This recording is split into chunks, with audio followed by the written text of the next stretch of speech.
My name is Sarah, and today's book review is on Frigid, sequel to The Girl Who Kept Winter by Zhao Qi. Non-spoilers, I give this book a 4 out of 5 stars. And before I get into non-spoilers, I would like to apologize for mispronouncing the names in the previous book review. For example, I kept saying Pong or Dong Tu, and in reality it's supposed to be Fong or Dong Tu. And so with the power of Google Translate, I will try to pronounce the names correctly this time, as well as for our new characters that we meet. So I just wanted to throw out there and apologize for that last review. So yes, about 2 to 3 years has passed since the events of the last book.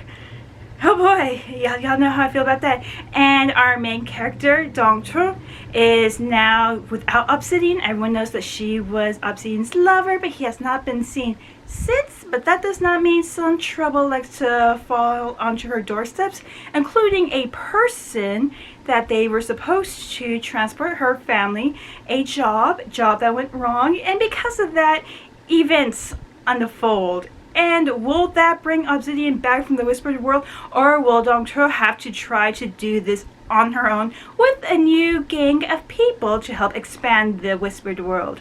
Again, as y'all know, I have a thing about time skips. My limit on time skips are about a week solid. So when I found out 2 years have passed, because the rest of the months will pass in the book, so 2 to 3 years have passed, I was like, But then again, it's not 5 years, or 13 to 16 years, or 800, or 10,000. So, I'm okay.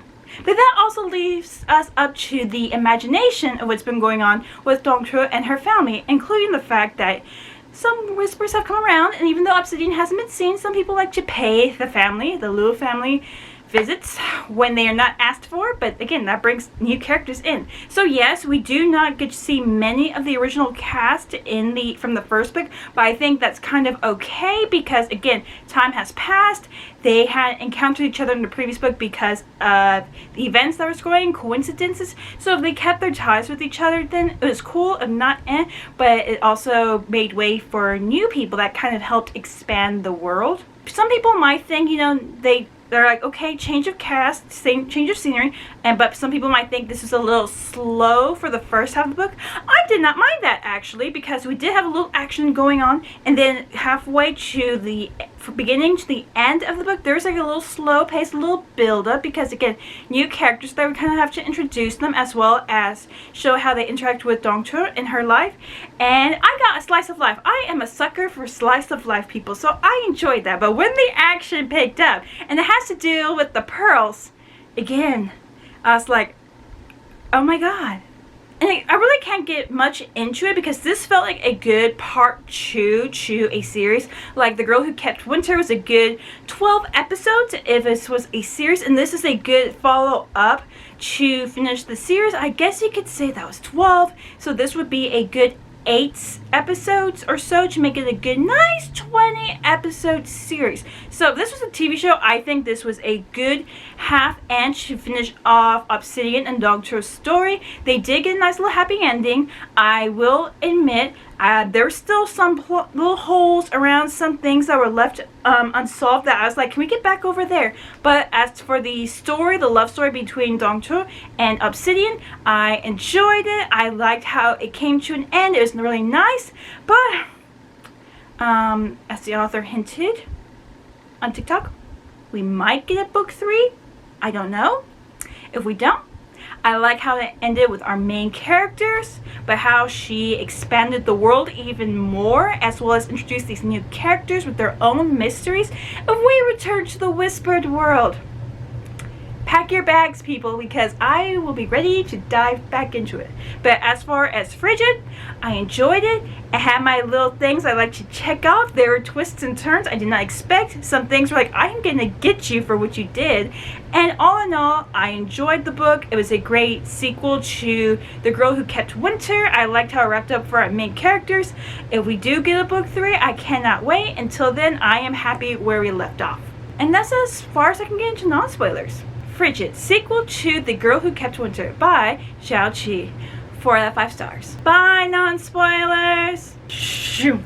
Spoilers. So, Like I said, Obsidian hasn't been seen for about 2 or so years, and some people like to check out the little dojo because, you know, Dongtu is there. They want to see what kind of woman she was to attract Obsidian, the king of poison, for, you know, the Poison Legion. And so some people visit, but that's also good business for the Liu family because they get more, you know, escort bit jobs and stuff. And that is where we enter our first new character. This mysterious woman, Tua Hot Fifu, shows up and she is like, I ran away because I had an arranged marriage, but I must come back because my family is in danger. And Dongtu, she kind of feels like a kinship to that because, you know, events that happened in the beginning of the first book. So the Liu family do take on the job. Bak Suang is there, but that's like the only time we get to see him. Again, this is where I felt the connection between characters from the previous book to here was kind of thinned over time because, again, situations, events happen. But because time has passed, they're doing their own thing. I'm wondering why he hasn't been looking for his brother now that we know who Obsidian is, but he's not there. And we do get a little more scenes from Baby Boy. I did not get a lot. He was left behind on the last trip. Bao Tong does join Dongtu on this mission. So yes, they are now on their way to escort Tui Hot Fifu. And that goes interesting. And by interesting, I mean we are on break and guess who shows up? And again, coincidences that made friends. But now we are not so cool, I don't know, friends, because Switch shows up and she's like, you have a lovely face. And everyone's like, oh my god, fight. And Dongtu is like, please, Switch, please not now. And she's like, I like you, I shall take you. And so events happen again where Switch does kidnap someone and Dongtu does go looking for them. And Switch does have Toy Hot Fifu, and Toy Hot Fifu, drinks, she just chugs the wine that Switch brought and she's like, another. And Switch is like, awesome, we're gonna have a lovely drink until, you know, things happen. But guess who shows up? And they're like, beware, it is Stargazer. So I'm like, okay, Stargazer, we got you the Sunlight Pearl fragment last time. And you have not been teaching Dongtu anything? And now you just show up? And you were Switch about a certain someone. And this is where we get our foreboding warning of Liatan, who we do not know or we do not know. Because even Switch is like, who or what is that? But all Stargazer does is do a warning. And we cut to scene. I'm like, what?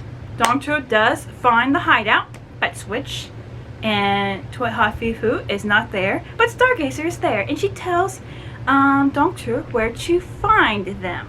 Of course, Dongtu asks, I've been trying to practice the sunlight strike technique, which has been very hard because we're self-teaching, and you were supposed to help us. But Stargazer is like, you shall find whatever that will bring you to Obsidian if you go to the certain waterfall.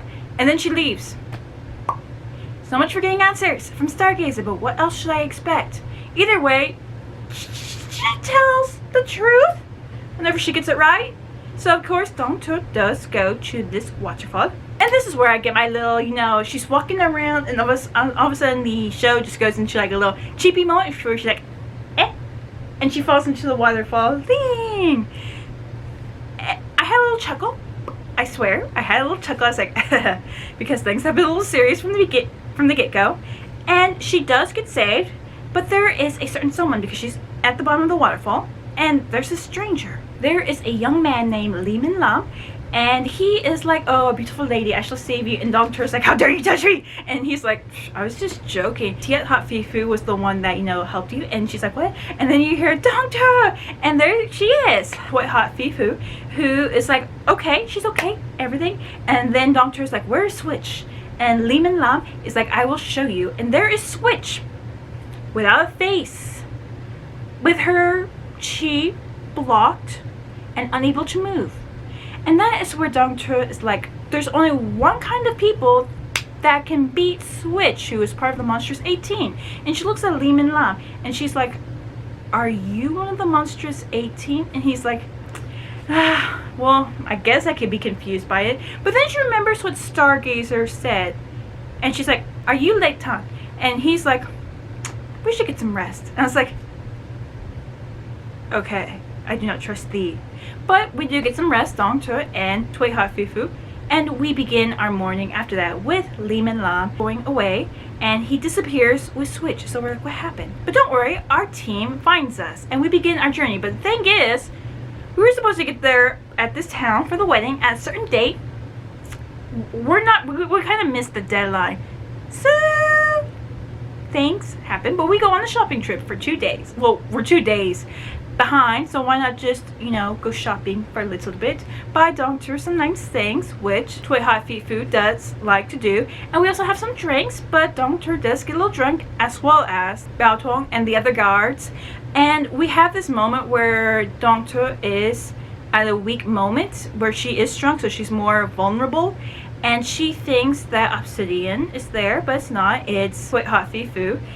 And it's a little sad moment, I will admit. It's a little sad moment. But it also makes me think, why does Toy Hot Feet Food kind of resemble Obsidian? So I was like thinking, is that really Obsidian in disguise? Who knows? We finally arrived to the village where the wedding's supposed to be held.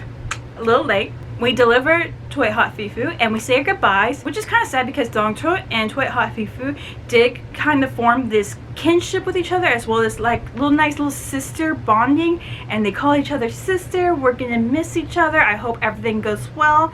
Good luck with your wedding. Goodbye. And they depart, which is kind of sad because it felt like Dongcho needed a friend, but they go. The team had a little too much drink, so we're on the side of the road just letting them catch their breath.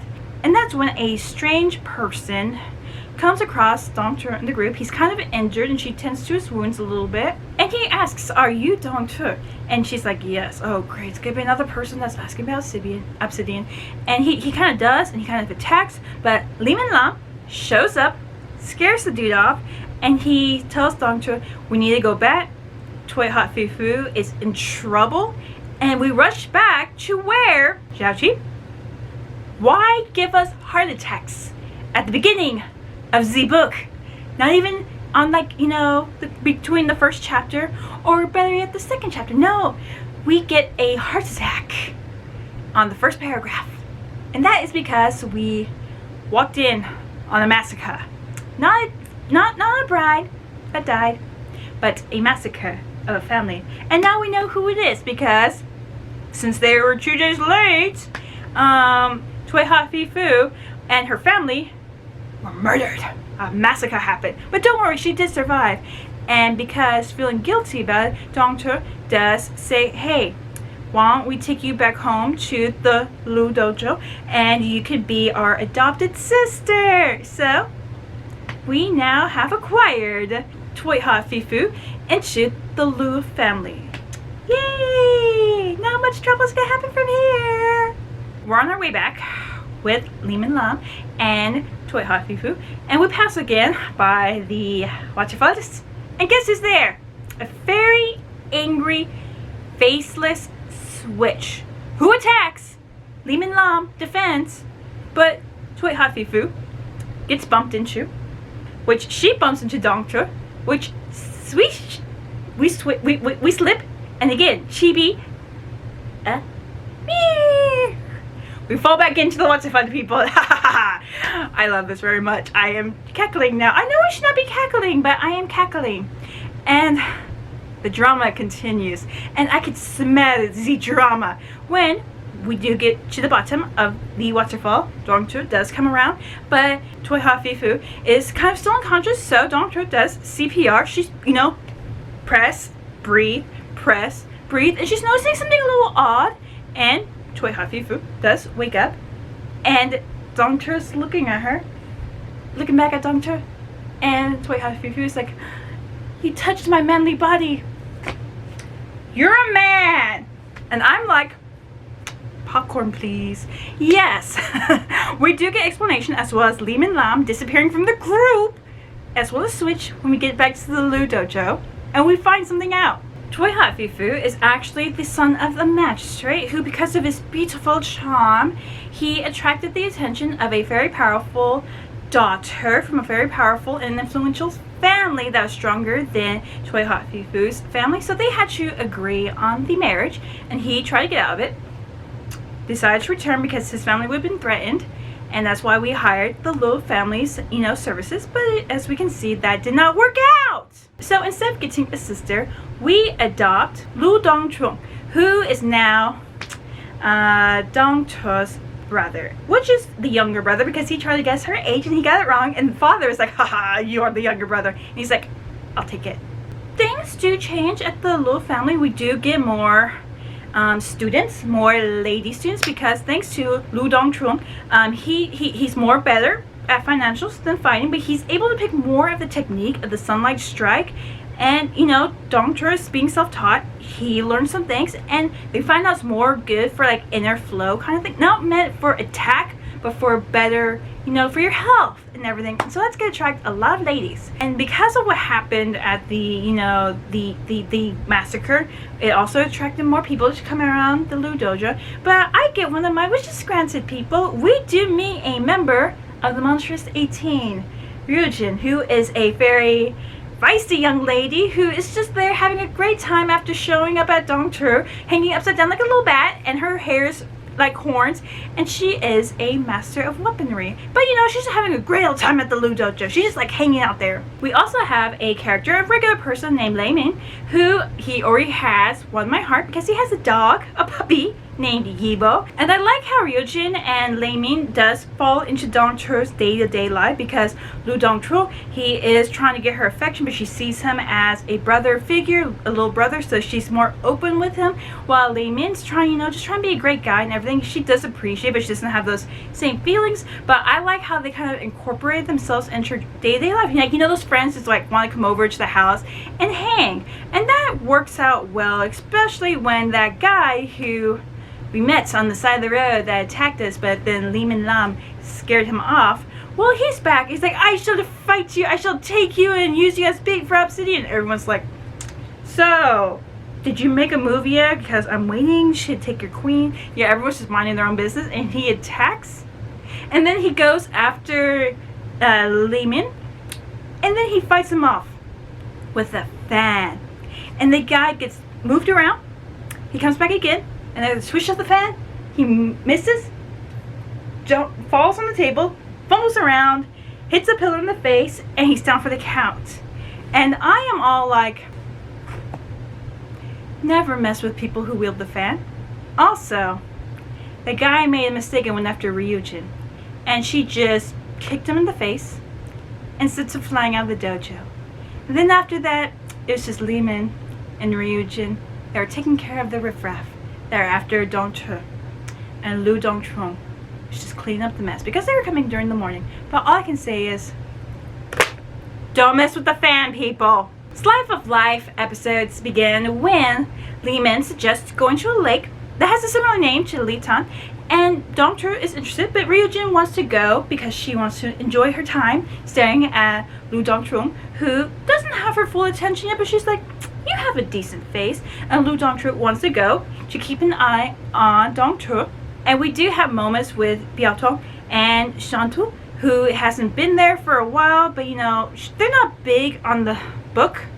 But still, we go to the lake and we have a lovely slice of life moment. While Lu Dongchun and Li Min are, still competing, having friendly competition to see who can win Dongchu's affection, she thinks she sees obsidian out there because we see a man covered in black, and she thought she saw him. But then something kind of, it's like a weird wind barrier, and the last time we saw something like this, it was a technique that Li Min Lam used against Switch. So we're thinking, is Li Min Lam around? But he didn't show up. Either way, he kept Dongchu from seeing the man in black, so she's thinking maybe that was obsidian. He's been here all this time protecting me, but he can't really do that because the poison legion would find out, and that would not be a good thing. And then again, we can't touch each other because again, no poison in her system to prevent that from happening. But this is also where she mentions the name Liatan, and it's Ryujin who mentions, yeah, there's this thing that we have in the Monstrous 18, like the top 10 hot guys or whatever. And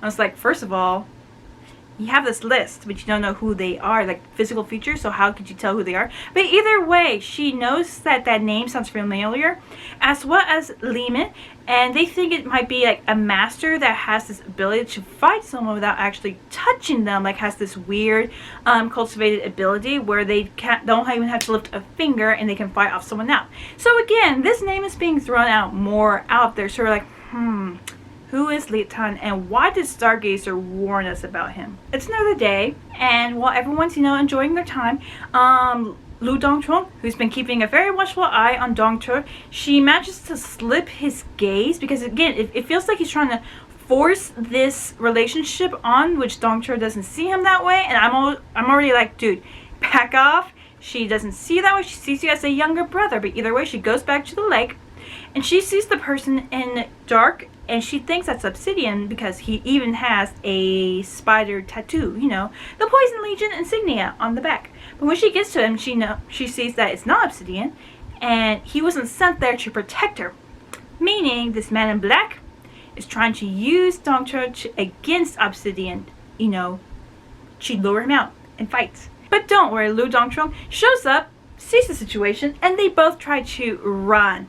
But, guy full of poison attacks them, and he hits Lu Dongchong, but he still grabs Guy in black. He's like, Dongchong, run! I got this! And we're like, you are dying now! You're still bad, trying to be a peacock, but no, the little weasel is poisoned! He is dying! Dongchong, we need to do something! And lo and behold, snowflakes fall, the color of night. And we look over in the distance on the across the lake, and who do we see?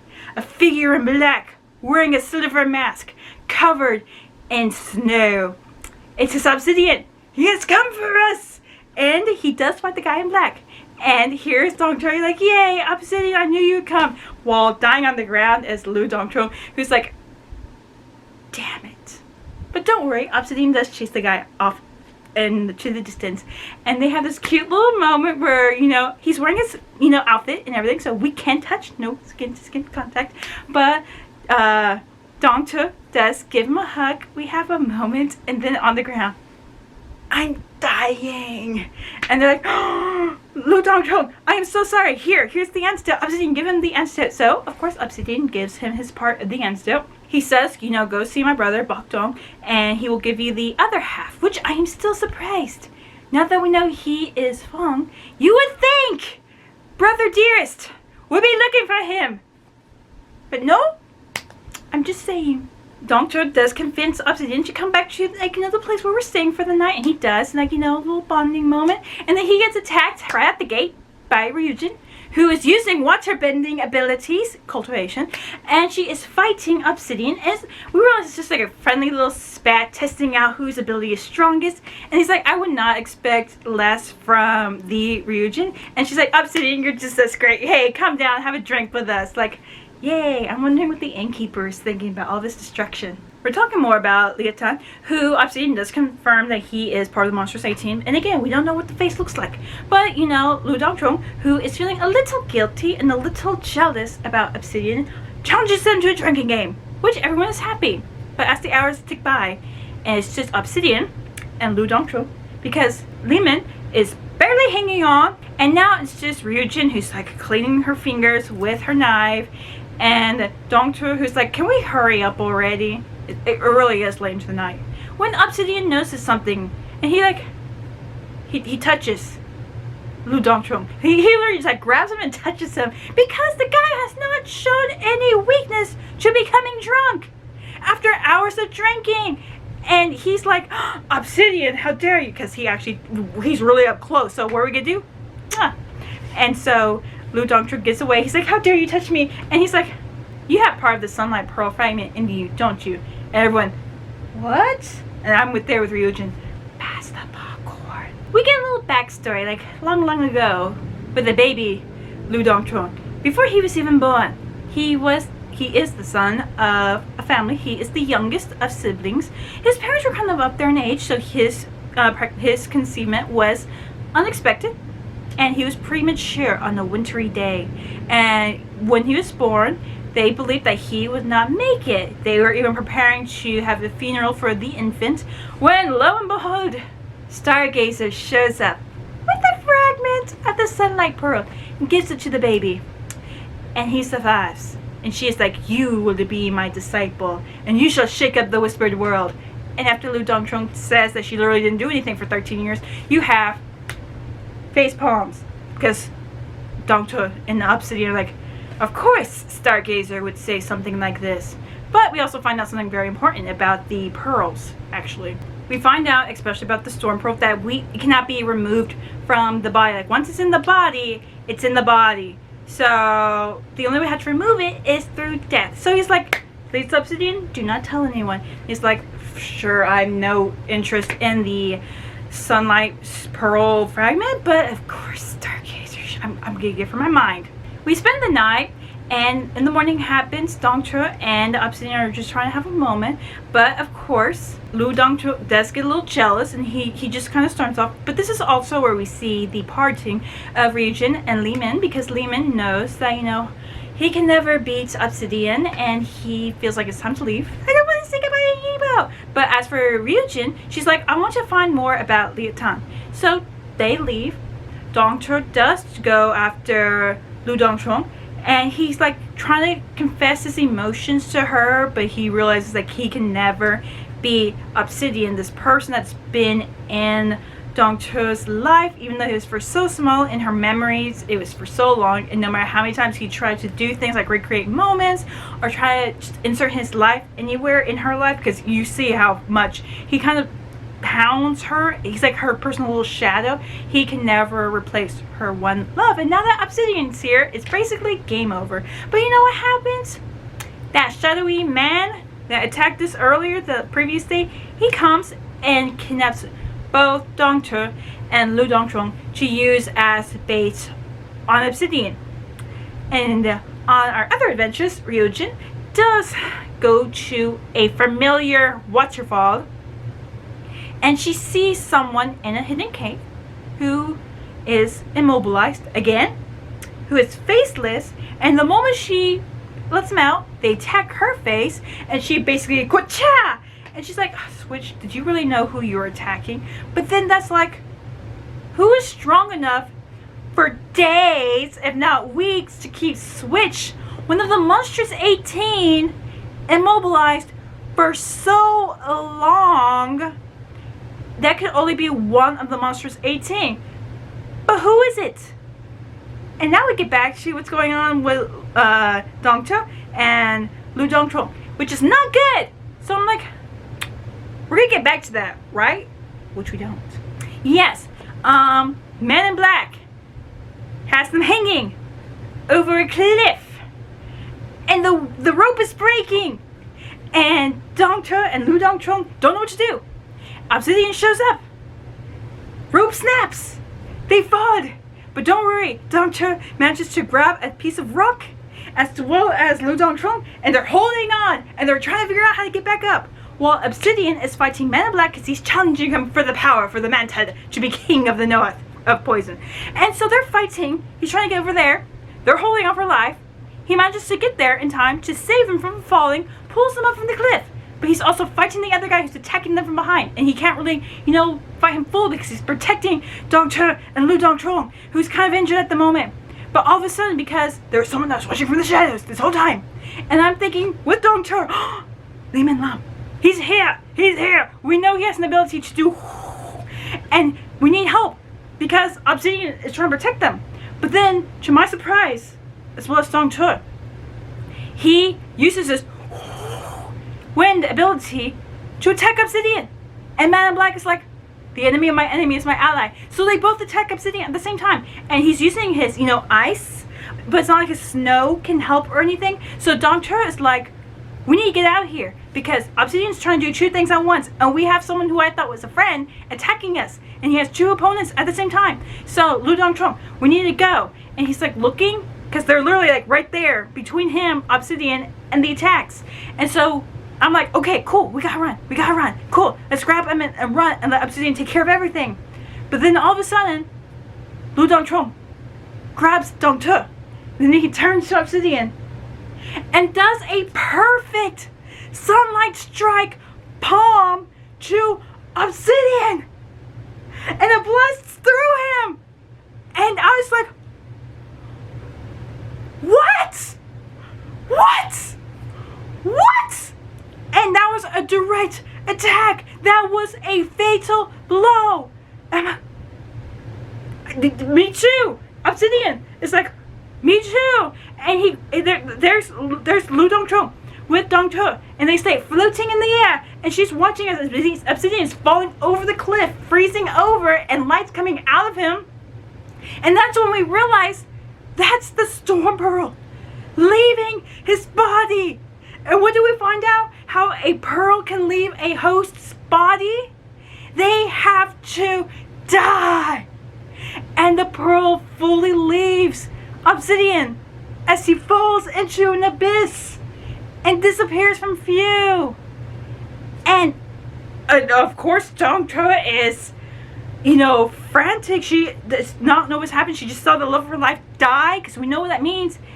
And then Lu Dongchong takes the pearl, floats back down with Li Minlan taking Dongche, and he swallows the pearl.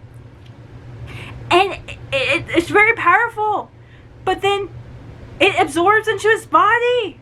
They scare off the man in black, but he doesn't matter anymore. But he fully absorbs the pearl. And it accepts him.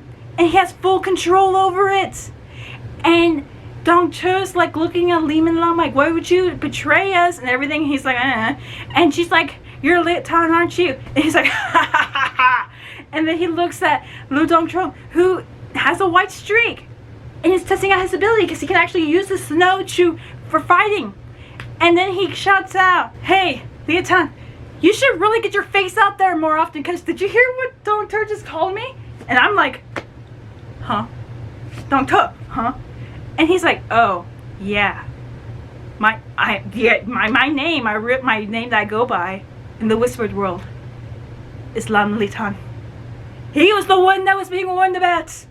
Also, translated in a certain way, Li Tan is, Frigid. Just found that out. I was like, oh my god. Turns out, Li Tan and Li Minlan are childhood friends. And because he was like, supposed to be this grand thing, Li Tan was kind of pampered growing up. He was living the Nihai Song life, because they found out he was going to be a good martial artist, so you might as well let him do the best he could do, have his fun. But kids like to bully him because he liked to wear pretty things. There's nothing wrong with wearing pretty things. And of course, Li Minlan tried to help him, but one kid, because Li Tan did not like bugs. And what did these kids do after putting Li Minlan away? They put a caterpillar in the back of his outfit. And he does like a freak blast. And that's where the ability came from, how he could touch people without touching them. He blew energy out that didn't harm the kids but destroyed everything else, especially their clothes. And that's when Stargate's just like, yes, my work here, son. You didn't do anything for 13 years, but this was what she was waiting for. And now it's the birth of Lam Li Tan. 3 to 4 days passed after that event, and Dongche's kind of been held hostage. But then, after being numb to life, that rage builds in, so she decides to go confront Li Tan, who with him and Li Minlan are writing a ransom letter, and they're like, who should we send it to? I don't know, send it to Ivy. It's like, she will just destroy. Well, who do you want to send it to? The head leader of the Valley of Life and Death? I'm pretty sure she'll just come out and kill us, and everyone's trying to confirm if Obsidian's really dead. So they think Obsidian's still alive, even though he said that if you take the pearl out of the body, they die. But they're trying to send a ransom letter to try to get Obsidian to come out of the shadows for a final duel. And when Dongche does show up, Li Minlan's like, I'm just gonna scooch out of here. And so that's when Li Tan does tell Dongche his flashback, as well as we also get like a little flashback of our own, of how he was the one that told Stargazer, why'd you blow my cover? Because he was the one that took out Switch at the beginning. Interesting. And he just wants the Storm Pearl because after he became powerful enough, he just wanted the next pretty shiny thing. And Stargazer's like, why? So he's like, well, why not? And so that's how him and Li Lam came up with the idea. That's how they got Dongcho down into the waterfall the first time around. But after that, and he did say, I have genuine feelings for you because I wanted to use you at first to get obsidian, but I really love you. And she's like, I do not. You took the love of my life, so if I ever get the chance, you know, I'll just ever see you as a brother. But after that, we're done. So day goes by, and Liatan does say one more kiss. If you still don't feel anything, I'll even help you look for obsidian. They kiss. She's like, I still see you as a younger brother. And he kisses her again. And that's when he does a sunlight strike on Dongcho through the back into him, and she feels the sunlight fragment into her, and now he's writhing on pain. And she's like, what did you do? As well as me. But we do find out at Hohan Palace, Obsidian is still alive with very interesting company that are trying to keep him alive because he's been barely alive, and so he's been doing acupuncture for the next few days straight, making sure he stays alive. And he does wake up, manages to talk a little bit, and guess who's there? Ivy and Cassia. And if y'all don't know who Cassia is, that was Zhao Chuchi, who from the previous book that we rescued, but her title is Cassie, and that's how they're referring to her in this book. And so they've been saying that the Man in Black has been going around saying, I am the new King Poison of the North. And they're like, we need to keep Obsidian alive, make sure he doesn't get found. And guess who's there causing a ruckus? Man in Black. And they're trying to keep him from getting into the room where Obsidian is bathing in the water, getting his acupuncture treatment. And so he's like in there, and Cassia's like all in the water, like, what are you doing here? Be gone. And he's giving her attitude while Obsidian's like slowly drowning underneath Cassia. And she's like, I outrank you. And I was like, yes, of course she outranks you. You may be the new king of the north, even though we haven't found Obsidian's body, but Cassia still outranks because she is the right-hand lady of the valley of life and death. And Cassia's like, get out. And of course Ivy's like, grabs him and like, get out. And here's Obsidian's like, and Cassie's like, oh my god, I'm so sorry. That was funny. I had fun with that because Obsidian's like, out of everything that could kill me, drowning underneath Cassia, who's trying to keep me alive. This is a way to go. But Obsidian is alive. How is he alive? I want that answer, because how? Dongcho is trying to figure out what's going on with Litan, and then he's like writhing in agony, and then he stops. He smiles and giggles like, I got you. And she's like, why did you give me the sunlight pearl fragment? You're gonna die. He's like, I'm fine. Did you really think I needed to learn that attack to actually kill Obsidian? She's like, what are you talking about? And he's like thinking, I learned that technique for you because with the sunlight pearl fragment, we found out, you know, when the pearls were created, the storm pearl was meant to go into someone but not be able to remove. But if you wanted to safely remove it, you needed the sunlight strike from the sunlight pearl, and that's the only way to safely remove it. We got 4 steps to do because we needed to learn how to do it properly, which Litan did. He could have used any other technique that he could use, basically the attack that he used as younger, and which he became famous, but attack without attacking people. But instead he used sunlight strike pearl, meaning he made direct contact with it, pulled it out successfully, and sealed the wounds inside Obsidian that would have been caused internally, removing the pearl. And of course there's the 4th one, to restoring the proper chi that was cultivated over time. But he's like, Obsidian will be fine. Besides, he made my heart hurt. He should be hurt a little bit. Jerk! Do you know how long it took him to cultivate that chi? But Obsidian's like, it'll take me a few days to get it back. But I was like, okay. So that's a step we didn't need. But because he loved Dongte, Liatan swallowed his pride, and he saw how much they cared about each other, but they couldn't touch each other. Now, with the sunlight pearl fragment and Dongte, and even though Obsidian still has the poison in him, he's okay. They can touch each other now with the sunlight pearl fragment inside her. In return, Liatan did get the storm pearl, and people think Obsidian are dead. Interesting. Remind me never to send mail to Hohan Palace because it's been 2 months, and Ivy's notorious for not checking her mail. So it's been 2 months. Obsidian is somewhat better now, and she's like, oh, I got mail. And they're like, from who? I don't know, some guy from 2 months ago. And they read it like, oh, that's something about Dongte. Come see if you want her alive and everything. And Obsidian's like, give me the letter. And Cassie's like, please check your mail next time. So yes, after 2 months of delayed mail, Obsidian just does show up to see Litan with Dongche, who are okay, but as well as Cassia and Ivy as witnesses, as well as the Man in Black, because again, we need witnesses. And he's like, I shall fight Litan to prove that I am the true Poison King of the North. And Litan's like, snow attack. And the guy is knocked out. He's KO'd. And he's looking at Obsidian, who's there, not with his staffs, but with the sword. The sword, you know, with the I won't call it the feather, but the scarf attached, meaning he's there to fight, even though he's barely able to stand. And Li Tian's like, dude, just I have respect for you in a way, okay? I wanted to feed you properly, but you've proven that you will come here even if you're weak, still recovering, and I can't fight you like this, so I respect you. And in doing so, Cassie and Ivy do confirm Obsidian is dead, and the Man in Black's like, cool, I'll take it either way.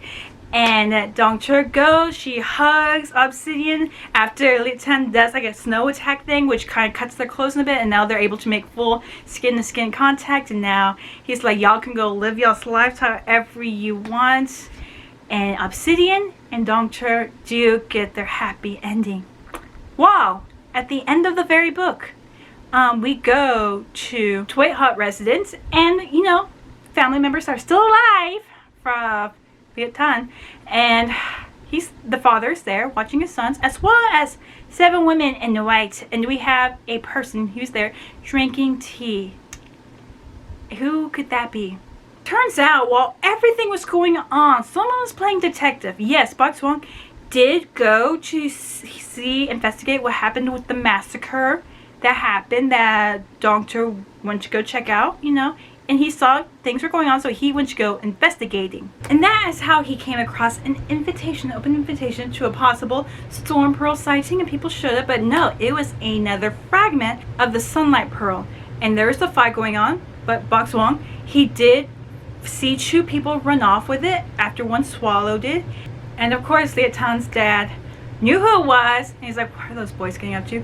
But afterwards, he's like, they changed the subject because it just happened, and the guys didn't want to fight Bok Swang, and they just went on their night.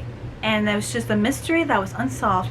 But in reality, Liatan's father knows, like, there's a new master of the Whispered World, meaning when he gave Dongche that Sunlight Pearl fragment, Liatan still had another pearl fragment inside him, and now he has the Storm Pearl, but it's just that Monsters 18 that goes wherever the wind takes him.